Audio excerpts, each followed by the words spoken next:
जय श्री राम भक्तजनों। सर्वश्रेष्ठ कार्य कौन सा है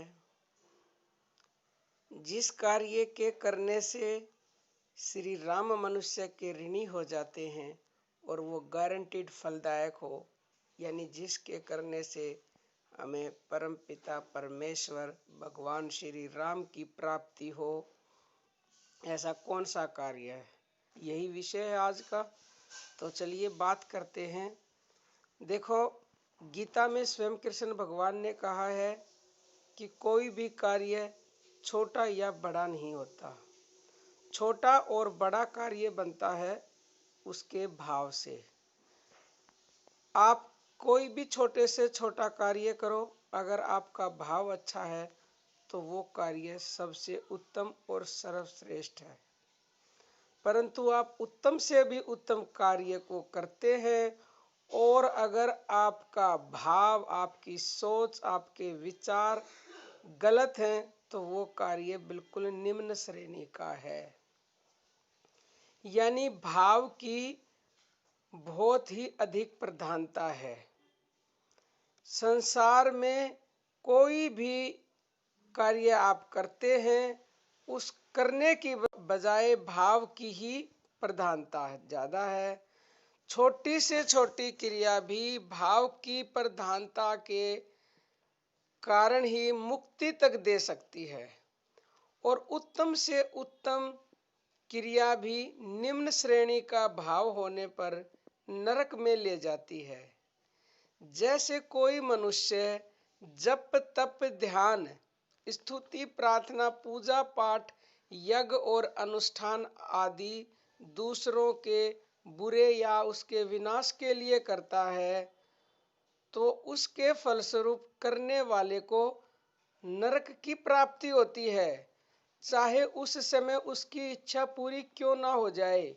क्योंकि कोई भी जब भगवान की पूजा प्रार्थना करता है तो भगवान मजबूर हो जाते हैं उसको वरदान देने के लिए, परंतु अंत समय में उसे नरक की ही प्राप्ति होती है। ऐसे बहुत से उदाहरण हमारे इतिहास में भी मिलते हैं कि जिन ने भी जिन जिन जो भगवान के भक्त थे और उन्होंने अपने स्वार्थ के लिए या दूसरों के बुरे के लिए भगवान की तपस्या की और भगवान ने उनको वरदान जरूर दिए हैं।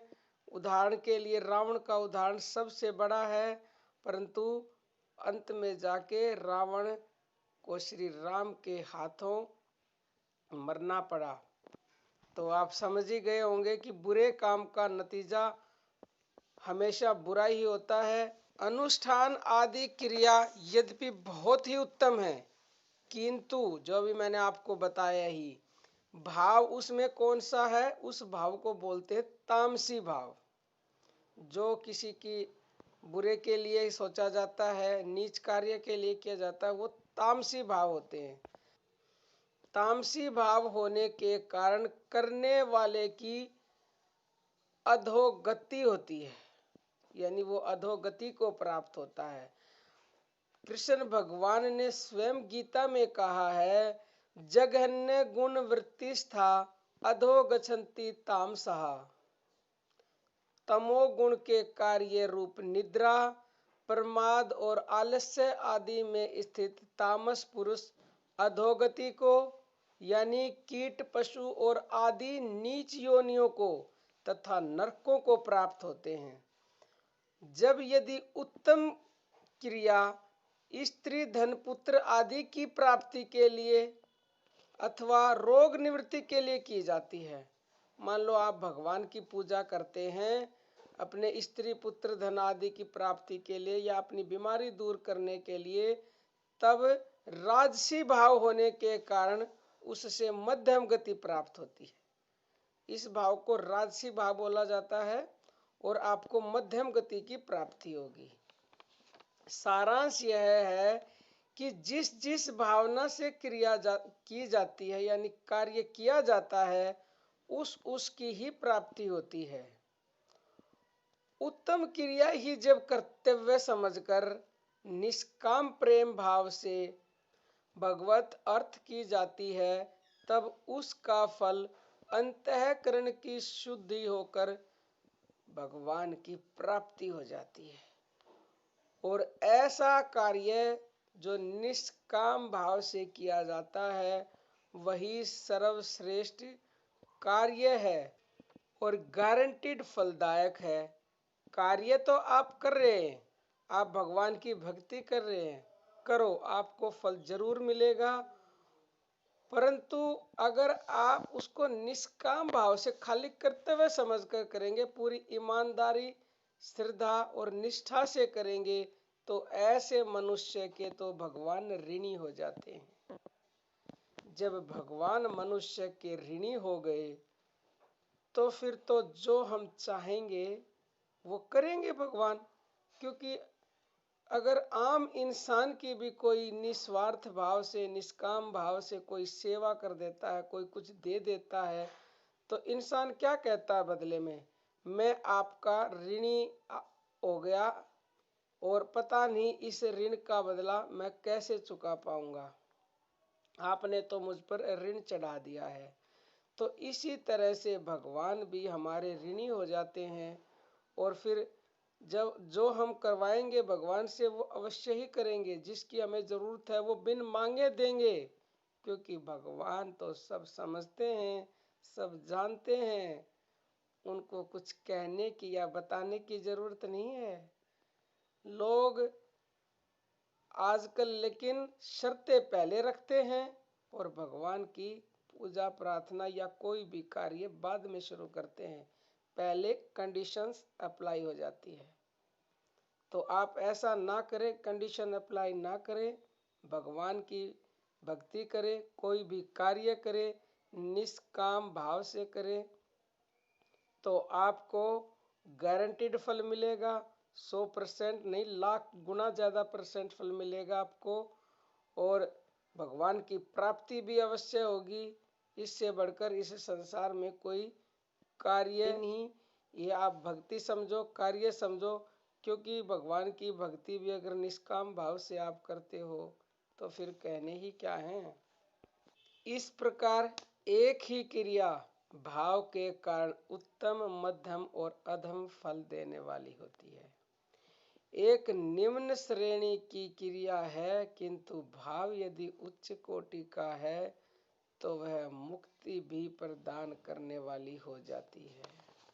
जिस तरह से माता पिता गुरुजनों के रूप में बच्चों को शिक्षण और पालन करते हैं, उनके मल मूत्र की सफाई करते हैं, डॉक्टर के रूप में चीर फाड़ करते हैं, सड़क आदि साफ करना, यहाँ तक कि गंदगी मिटाने के लिए टट्टी पेशाब तक साफ करते हैं इत्यादि, ये सब क्या है? निम्न श्रेणी की क्रियाएं हैं।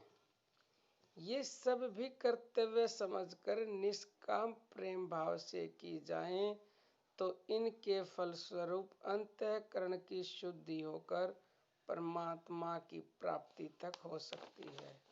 और यही क्रियाएं सकाम भाव से की जाएं तो इनसे अर्थ की सिद्धि होती है।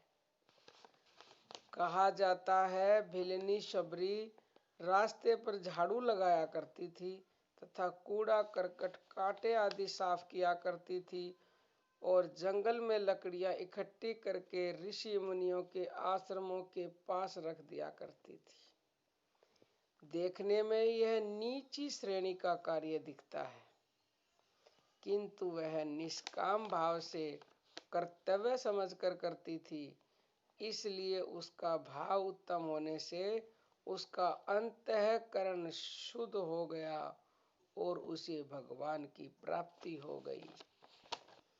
इससे यह सिद्ध होता है कि भाव ही प्रधान है, क्रिया नहीं। इसलिए उचित है कि हम जब कभी कोई कार्य करें या कोई क्रिया करें उसे उत्तम से उत्तम भाव से करें। जब नीची से नीची क्रिया भी उत्तम से उत्तम गति प्राप्त करा सकती है, तब फिर जहाँ क्रिया भी उत्तम से उत्तम हो और भाव भी उत्तम से उत्तम हो, वहाँ तो कहना ही क्या है। इसी भाव को समझ के जो कोई कार्य करता है भगवान ऐसे मनुष्यों के सदा सदा के लिए ऋणी हो जाते हैं और उन्हें गारंटीड फल मिलता है ऐसे कार्य किए हुए का। तो आज के लिए इतना ही। जय श्री राम।